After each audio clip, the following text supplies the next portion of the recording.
Good morning guys. So yan, ito na yung pinapangarap ko na makapunta sa Eat All You Can dito sa Mampokutaro. So may Mampokutaro ito na medyo malapit-lapit sa amin dito sa may Minatoku na Mampokutaro. So ayan, punta na tayo sa loob din para makita natin kung ano yung meron dito. So pinangarap kong pumunta dito guys kasi lagi ko naririnig sa kasamahan ko na maganda daw dito. So try namin kung ano yung meron dito sa Mampokutaro. So, ayan. Pagpasok mo dito, makakita ka agad ng malaking teddy bear. Ang ganda niya, guys. And then, nagpa-reserve na kami ng table para hindi masyadong hassle. Tumawag kami dito kasi akala namin maraming pila. Pero lunchtime kami nagpunta, walang masyadong pila. So, tatanungin din kayo ng staff kung gusto nyo ba ng drink all you can din. So, ibang bayad yun. I think 260, 280 yan, ganun. And then, yung price dito ng isang tao is umabot ng 2,880 yen sa adult, and then sa bata naman ay si Kochang kasi wala pa siya elementary, so 680 yen lang siya plus drink. So yan, nag-enjoy naman ng batang makulit sa teddy bear. And then pasok na tayo guys para makita natin kung ano na meron. So ganito yung setup nila. Pagpasok mo, may pa-teddy bear din sila dyan. Tapos nandito yung mga pagkain nila sa gilid lang. So, ang bahala kung ano gusto mong kunin. Mayroong mga beef stew, cream stew. Halos lahat meron sila dito guys. So, meron din sila ditong kare, ganyan. May mga ganun din sila. May ramen, may ano. So, yung pinili naming course na pinili namin is yung yakiniku course. So, yakiniku course yung binaba nila. And then, may shabu-shabu course din sila. At shabu-shabu yakiniku course, pwede rin yun. Pero medyo mas mahal lang pag parehas na course yung kinuha mo. Pero halos yung pagkain, same lang din. And then, kumuha muna kami ng drinks namin. And then, yung sa akin is 7-Up. And then, kay Daddy din 7-Up. Kay Kochang, minix-mix na niya yung gusto niya inumin. So, ayan. So, kukuha na tayo ngayon ng beef. So, yan. Kukuha tayo ng pangyakiniku natin ngayon. So, kailangan marami tayong kumain para mabawi ang binayad. So, may mga vegetable din sila dito sa corner, guys. May mga tomato, may corn, ganyan. Pero ang kinuha lang namin yung sanche kasi para yun yung pambalot namin sa beef mamaya sa yakiniku. So, marami kayong karneng pagpipilian dito, hindi kayo sa sobrang dami ng karne, malilito kayo kung ano yung gusto nyo kainin. And then, meron din sila dito shrimp. Ang lalaki ng shrimp nila, talaga mag-enjoy kayo sa sobrang laki. May mga hotdog, may mga wina. Yan, meron din dito silang mga onion, spring onion po pwede nyo ilagay sa tang. So, may tang din dito. And then, nakita ko din dito guys, meron ako nakita dito yung parang yung kalbi na ito, yung sobrang lalaki ng kalbi. And then, pinaka nagustuhan ko dito yung squid, yung galamay ng squid, yung ikage. So, yun, ang sarap niya guys, sobrang sarap. Medyo maanghanga lang, so be careful dun. Tapos, meron din silang pork, chicken, liver, ganyan meron din. So, nandito na kami sa table, kumuha lang kami ng tama lang na pang example kung ano yung mas masarap, diba? Titignan mo natin kung ano yung masarap dito, and then tayo babalik para kumuha ng marami. So, ayan. Pero kumuha talaga ako ng shrimp at saka yung squid. Diba yan? So, kain tayo. Tapos pwede rin kayo guys mag-order dito sa may touch panel. So, ang order namin sa touch panel ay sushi. So, yan, sushi yung order namin sa touch panel. Okay. Marami pa dito sa touch panel. Order lang kayo. Kasama lahat yun dito binayaran nyo na 2,880 yen. So, pag isama mo yung drinks, lahat-lahat is maabot siya ng 3,000 yen per head. So, yan. Ang mura lang ng binayaran namin dito guys. And then, nag-enjoy talaga kami ng sobra. So, yan. Kain tayo. Ang sarap-sarap nitong guys. Yan yung shrimp. Ang tamis niya kahit walang sausawan. Sobrang sarap niya talaga. Nakakatamad lang talaga yung magkamay-kamay. Pero I love it. Sobrang saya ko dito at sobrang sarap nito.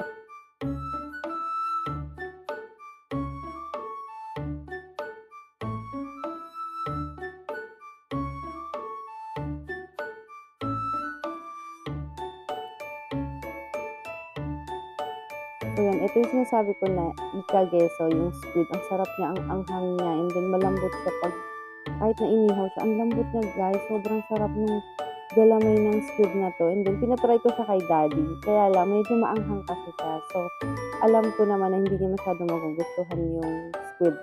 Gusto niya squid, pero nung pagtikim niya is maanghang. So, binalik niya sa akin yan. Yan, tontuwa naman ako kasi nga, gusto ko naman din sa bala kung ayaw niya. Pag kumakain ako ng yakiniku guys, gusto ko yung binabalot sa dahon, yung beef, and then lalagyan mo siyang rice, and then ng gochujang, yung red na paste. Yun, masarap siya guys. Try nyo din gawin yung ganito. Yan, masarap to. Pagpunta kayo sa mga yakiniku house, ganyan. Sarap mo. Yummy.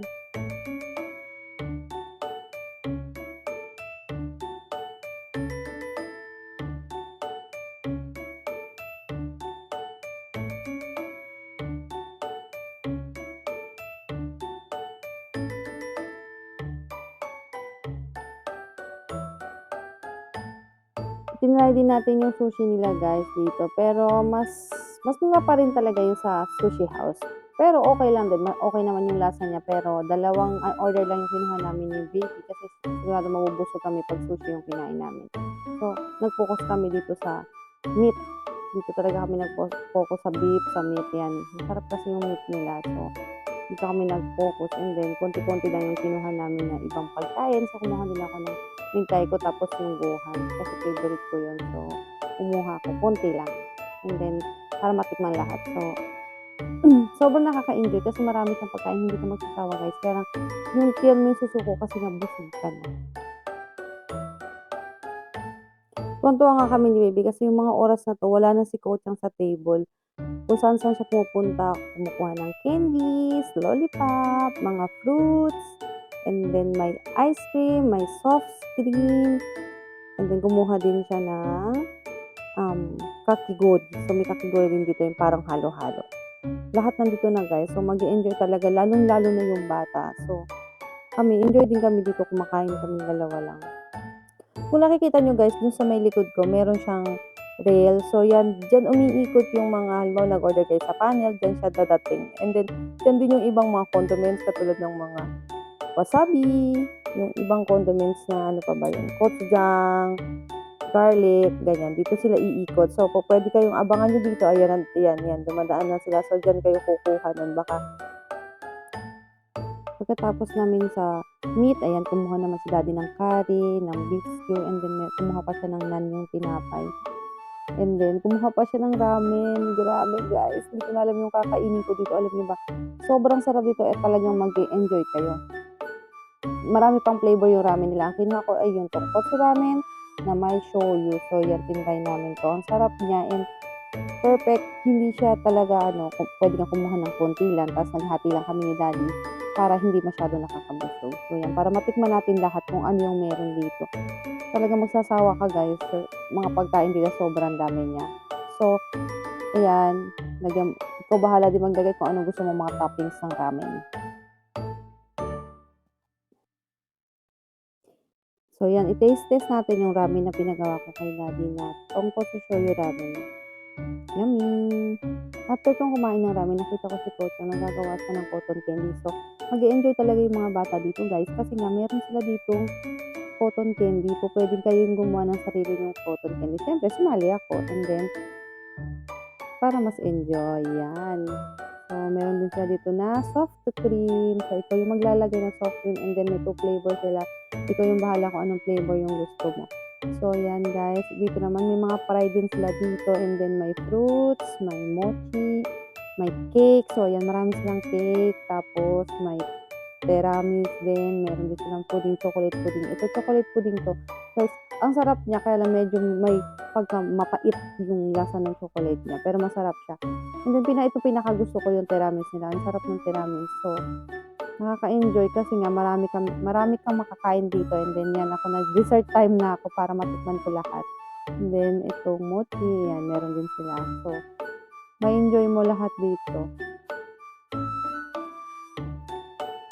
So, yan, 2 cake lang yung kinuha ko guys. Kasi nga, tingin ko sakit mabubusog ako ng sobra. So, 2 cake lang kinuha ko. Yung strawberry flavor at saka yung matcha flavor. So, kumuha din ako ng matcha drink. And then may coke ako dito. So, ayan, meron din silang gummy candy. So, nakaka-enjoy, lalo-lalo na sa mga bata. Kahit matanda nag-enjoy. And then si Kocha, kumuha siya nung parang grape na jelly grape. So, ayan, binubutas niya. And then, tinatry niya mag-vlog. Nakakatawa lang kasi Gusto niya din mag-vlog. はい、これは美味しいのです。食べてみます。どうですか？どう？美味しいですね。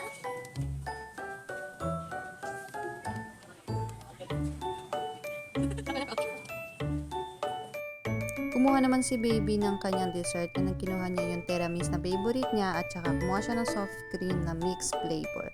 So ako busog na talaga ako, so fruits na lang talaga yung kaya kong kainin. And then kumuha din ako ng grapes, pineapple, kumuha din ako ng lychee, ayan. So yan, maraming mga fruits dito kaya bababawa din yung kinain mo dahil sa pagkain din ng fruits.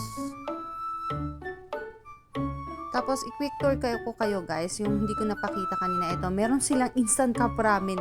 I don't know guys kung may kumakain na to ha. And then si Kocha, hindi rin niya pinalagpas yung games sa paglabas ng pinto. So, yan, naglaro siya ng games ng gum yan guys. So, sigurado, pag may kasama kayong bata, gaan yan na maglalaro sila dyan. So, gum nga lang yan guys, and pag na-shoot nyo siya, na-goal nyo siya, meron kayong 2 gum, kung hindi naman, 1 gum lang. So yun guys, alam na, busog ang peg. So maraming salamat sa panonood at sana ay try nyo pumunta dito sa may Minatoku, Nagoya, Japan sa Mampokutaro.